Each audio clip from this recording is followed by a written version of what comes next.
কাটাখালী নদীর উপর নির্মাণাধীন সেতুর কাজ শেষ হবে কিনা তা নিয়ে শঙ্কায় সিরাজগঞ্জবাসী। চলতি বছরে ৩০ জুনের মধ্যে সেতু নির্মাণ কাজ শেষ করার কথা থাকলেও ৪৬ লাখ টাকা জরিমানা দিয়ে পালিয়েছে ঠিকাদারি প্রতিষ্ঠান।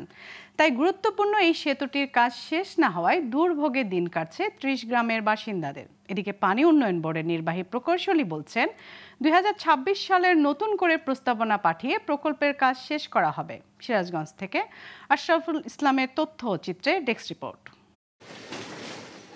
পানি উন্নয়ন বোর্ডের এক প্রকল্পের আওতায় সিরাজগঞ্জ শহরের বাহিরগোলা বাজারে কাটাখালী নদীর উপর সেতু নির্মাণ কাজ শুরু করা হয় ২০২১ সালে আগস্টে। আর এই কাজটি পায় যশোরের মোহাম্মদ মহিউদ্দিন লিমিটেড নামে এক ঠিকাদারি প্রতিষ্ঠান। ৭,২৮,২,০০০ টাকার এই সেতুর কাজ শেষ হওয়ার কথা ছিল গেল ৩০ জুনে, কিন্তু ২০২২ সালে মার্চে কাজ বন্ধ করে দেয় ঠিকাদারি প্রতিষ্ঠান।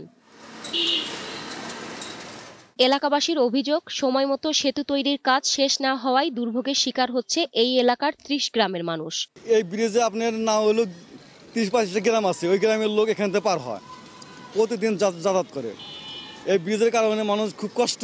তাদের অবহেলার কারণে দীর্ঘ সময় অতিবাহিত হচ্ছে, অথচ জনগণের যে ভোগান্তি, সেই ভোগান্তিটা তারা মাথায় না নিয়ে এই ব্রিজের কাজটা সুসম্পন্ন করে নাই।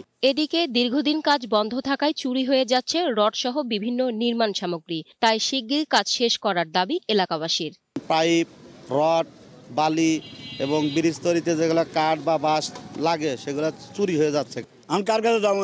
মেয়র বলে পলাতক, কার কাছে যা আমরা এই ব্রিজটা কমে হেরা যায়, ওই ভাঙ্গার মধ্যে পাওয়া যায়, দুইজনের পাও কেটে গেছে। বারবার অ্যাক্সিডেন্ট হয়, রিক্সা মানে এটা সেটা চলতে পারে না। তো আমরা চাচ্ছি অতি দ্রুততে এই যেন এই ব্রিজটা হয়। পানি উন্নয়ন বোর্ডের কর্মকর্তারা জানালেন, কাজ না করায় জরিমানা করা হয়েছে ঠিকাদারি প্রতিষ্ঠানকে, আর কাজ শেষ করতে নতুন করে প্রস্তাবনা পাঠানো হয়েছে। যে কাজটা আমার অবশিষ্ট আছে এটা আমরা অনুন্নয়ন রাজস্ব খাতের আওতায় আমরা চাহিদা দিয়েছি নোটশিটের মাধ্যমে।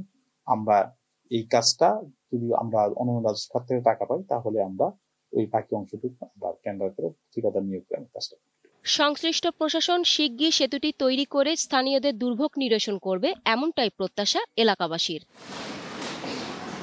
Global television news desk.